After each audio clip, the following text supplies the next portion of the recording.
Chapter 3. "I'm not doing this, Frankie," I barked as he shoved boxing gloves onto my hands. I told you before you won't get hurt. Just take a dive like we practiced and we'll get paid $5,000.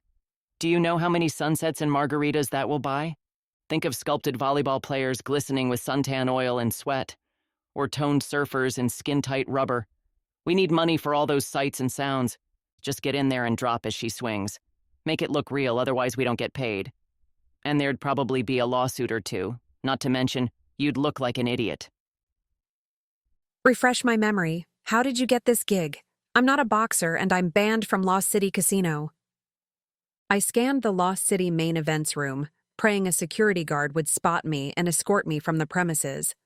I never expected my eyes to fall on Grayson. Damn, not again. I figured he was locked in his penthouse playing boss and secretary with Fiona. Or maybe at the Backlash Casino he stole from me. I know a guy who knows a guy, Frankie explained, not noticing I'd stopped breathing a minute earlier. Anyway, you're on the bill as Dragon Breath. No one knows it's you. Dragon breath? So I'm supposed to slay her with my bad breath? Frankie's nose wrinkled. Didn't you brush your teeth? Of course I did. You're the one who named me Dragon Breath. As in fire-breathing dragon. Oh, I didn't think of that. That's unfortunate.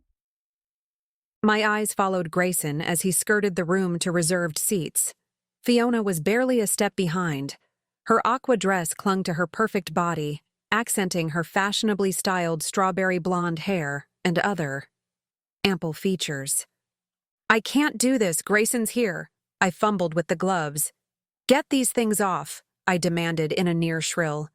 You go in there and show Grayson that you're not afraid of him or his lame ban. Show him how strong you are. You don't need his fancy tailored suits and intoxicating scent. How would I do that when I'm taking a dive? I bit down on the glove to yank it off. "I'm getting the hell out of here." Then go in there and win. Prove yourself. He shoved the glove back into place. Just duck if she comes at your face. There's nothing worse than trying to impress a man with a black eye. Of course. He said thoughtfully. He's already seen you with a black eye. A chiseled man with a clipboard stopped near us. The way his nose appeared broken and healed several times made me suspect he was a former fighter. "Are you ready? We go live in 2 minutes. We're ready, Frankie said with a peek at the man's biceps. "What do you mean live?" I halted the man. ESPN is covering the fight," he said and hurried off. "You signed me up for a nationally televised fight?" My head was drowning. "And I'm supposed to lose? Is this legal?" Please. He tisked. This is fighting. "I have no idea what that means." Frankie clapped his hand over my mouth. Everyone's going to think you're chicken. I shoved his hand away. "I am chicken. I'm very chicken. I don't even know what I'm supposed to do. I'm out of here." I only made it 2 steps when the lights dimmed and a spotlight halted me. I vaguely heard the announcer greeting the fans. Shouts and whistles shot through the arena as I froze to my spot. I should be running, I thought, as my legs remained solid and heavy. Did the announcer just say my name? Frankie grabbed my arm and pulled me to the edge of the ring. Make it look like you want to be here or they'll make fun of you for years. He scolded. Do you want to be known on the blooper reel as Chicken Breath for the rest of your life? Thoughts flew through my head, jarring my reasoning. Seething anger pumped through from this situation and all the crap over the last few months. Grayson, sitting smugly in the damn front row with damn Fiona. In that moment, I felt like punching something. Really hard. I guess it'd have to be someone. Frankie shoved a mouthguard into my mouth. I might have an anger management problem, I thought as I jumped into the ring. I'll sort it out after the fight. I heard a few cheers and a couple of catcalls. Grayson's eyes caught mine. His jaw tightened as he made a move to stand. Fiona stopped him and whispered something into his ear, pressing her breasts against his arm. How I wished it was Fiona up here in the ring. Unfortunately, my opponent appeared as her name was announced. A burst of applause carried her up to the ring. Heaven help me. I gulped, She was muscular and mean. Her manly biceps pulsed. Her short black hair was slicked back. Her dark eyes glared as if she wanted to gouge out my heart and eat it raw. Crap. My anger dissolved like sugar in hot coffee. Fear was all that remained. Damn, she didn't look like that on her website. Frankie choked. See, that's why Photoshop should be banned. A man in a striped shirt popped into the ring and told us to shake. I put my glove out. The woman turned her back. Booing and cheering had me at a loss. I never watched fights. All I knew. We were getting ready to fight. I gulped. Scratch that. She was ready to fight. I was ready to flee. A bell rang. My eyes popped open wide as Muscle Woman came at me with her gloves up. Her feet moved in rhythm. Her gloves covered her face. Narrowing her eyes, she punched through the air, catching under my jaw in a force that plowed me back. I barely had time to find my stance when a blow to my abs blasted the air from my lungs. A right hook followed, landing squarely on my jaw. Teetering and stumbling, I fell to my knees and onto my face. I shook out the internal ringing bells as I attempted to stand. The mat kept tipping and sending me back down. The world was topsy-turvy. The man in the ring began counting. 1, 2, Frankie made a diving motion off to the side. 3, 4. I pushed myself to stand. Why am I trying to stand? I can make $5,000 just by lying down on this nice soft pad. It's quite comfortable. 5, 6. I looked up to see Grayson in his seat, barking into his cell phone. He attempted to stand up.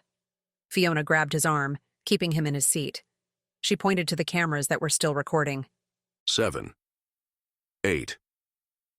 Recording me lying on the mat like a person who'd lost all hope. I shook my head to clear the dull ringing and pushed up. Fury coursed through me as I found my footing.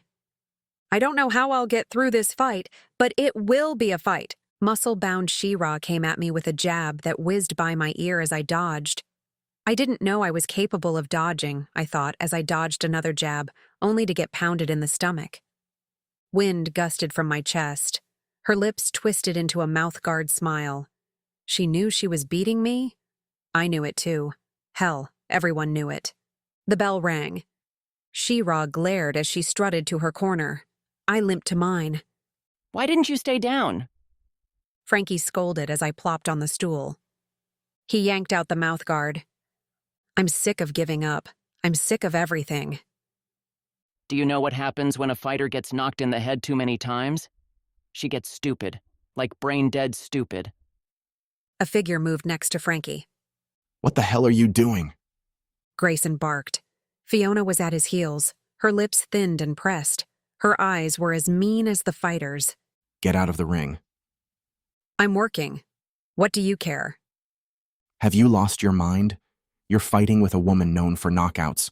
She's as bloodthirsty as they come. Get out now.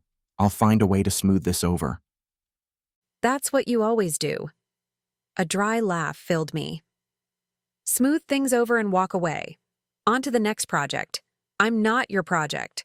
Not this time. And back off my casinos. I growled and shoved the mouthguard back into place as the bell rang. Many things happened in that round that I can't recall. I remember her first jab, then my hook. As the hook connected, something happened. Something changed, just like it did when I'd punched Daegor. A burst of subconscious surfaced. It wasn't a fight for money, it became survival. How that switch flipped, I'll never know. The only part I remember was being lifted off a laid-out She-Ra. Her red, swollen face matched mine. The metallic taste of blood seeped from my split lip. The man with the striped shirt counted as I limped away. I won, but it didn't lighten the heaviness that settled like a thick fog. She's up. Frankie jabbed his finger to a place behind me. I turned on my heel just as a blow caught me off guard. My head whipped to the side, sending me flailing into darkness. What was she doing in the ring? I blinked my eyes open to the voice edged with vexation. I squinted through the bright spotlights to find faces peering down. They were darkened in shadow with bright halos illuminating them. "This is not heaven," I muttered. Are you sure? A kind voice asked with a chuckle. "God wouldn't be so cruel to leave me with an eternal headache." I'll be happy if all you have is a headache. I focused on the voice. A man wearing a medical team uniform slid into view. "I'm not happy with a headache," I countered, attempting to sit. He pressed me to the mat. Let's just do a quick check to make sure you're okay before you stand. Will she be okay? The exasperated voice asked. I'm sure she'll be fine, Mr. Miller. The man said. We've had worse knockouts. Grayson, you're due at the backlash in 15 minutes. A pert voice said. We're meeting the CEO. My gaze slid to focus on Grayson and Fiona standing outside the ring. They can wait a few minutes, Grayson said. The deal could go south if we don't act. She urged. They're desperate. They can wait. The medical officer helped me stand. After a slight wobble, I was able to walk without assistance. An erupting cheer surprised me. "The crowd is still here?" Give them a wave, Frankie said. I gave a wave to show them I had miraculously survived the beating. Applause escorted me off the mat. I held onto the ropes while the medical officer assisted me to the floor where Grayson stood, and was furious. How long was I out? Just a minute or two. If I leave you with Frankie, will you survive until tomorrow? I ripped the gloves off my hands. Would it matter? There was a small spark of surprise before he growled. Don't test my patience, Nadia. Then don't test mine, I growled back. Fiona touched Grayson's sleeve. We should go. We're wasting time. Call them and tell them we're on our way. He said, fixing his glaring eyes on me. As for you, if I find you in the ring again, I'll pull you out myself. He turned on his heel and strode to the exit with Fiona following in his wake. He's an ass, I gritted. He's got a fine ass, Frankie said as his eyes trailed Grayson.